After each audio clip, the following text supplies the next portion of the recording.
அடியார்களுக்கு வழங்குவதற்காக நாம் உங்களுக்கு படிக்காசு அளிக்கிறோம் என்று உணர்த்தி அருளினார்கள்.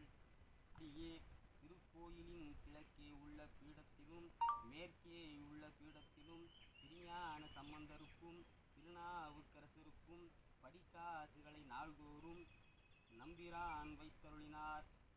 அவற்றை கொண்டு அடியார்கள் பண்டம் வாங்கி அமுது ஆக்கி சிவனடியார்கள் எல்லோரும் வந்து அமுதுங்க என்று நாள்தோறும் இருவேளைகளில் பறைசாற்றி இருவரும் திருமடங்களில் அன்னமிட்டு மக்கள் பசிப்பினியை போக்கவல்லானார்கள்.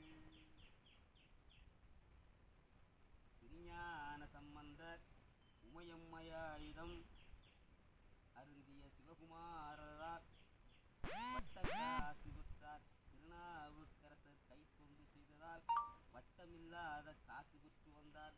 பிறகு இறைவனருளால் மேகங்கள் குவிந்து நிலம் குளிர மழை பொழிந்தது.